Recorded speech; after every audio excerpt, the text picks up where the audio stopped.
The more I know, the dumber I feel. Let's get into it.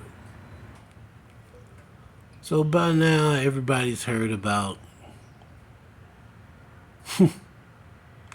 GM and their growing pains. I've heard so many stories about GM. It's crazy. I remember coming up when Ford was the laughing stock of the automotive community. Everybody was taking jabs at Ford. Oh man, you got a new car? Yeah, what you get? Ford? Oh Lord, why you get a Ford, bruh? Why did you get a? Everybody was cracking jokes. Then Chrysler. Oh, Chrysler ain't made a good car since.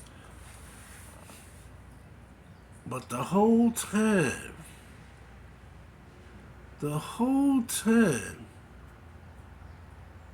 GM was on some sneaky crap.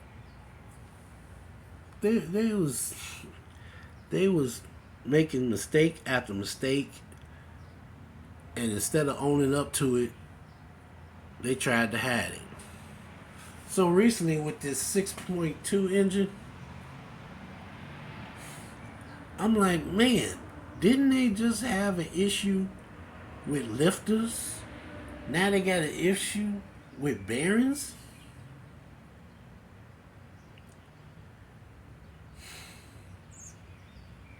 Turns out I was wrong. After I did my research, I wasn't completely wrong, but I was wrong. The lifter, the collapsing lifters that didn't reactivate, that was not the 6.2. That was a different engine that GM makes. The 6.2 had the bearing issues. But as I'm going through all these different issues that they've had, every time they come out with a new system, it's got growing pains. Okay, I understand that. You're going to have some flaws. But once it gets to a certain...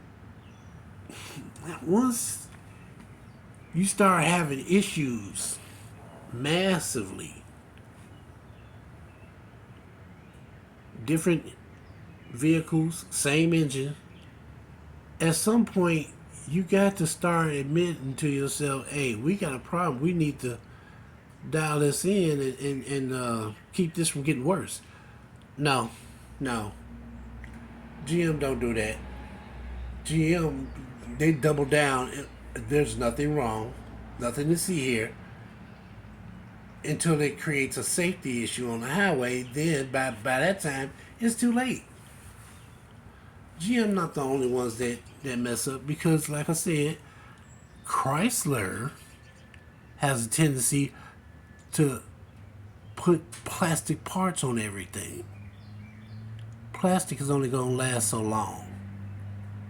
And if we're supposed to be saving the earth from plastic, it's okay to make plastic bags, but you using even more plastic making engine parts that you know are going to fail, as long as they out of warranty when they fail. But the one thing I've noticed through all this crap going on is oil. All these systems that are failing require a certain amount of oil at all times. Not just sometimes, but at all times. As soon as you crank it up, you got to get oil from the pan up through the filter, up into the engine. And those critical parts, that's what I want to talk about today. So they told us we get better fuel economy if they move the injectors directly into the combustion chamber. not realizing or not caring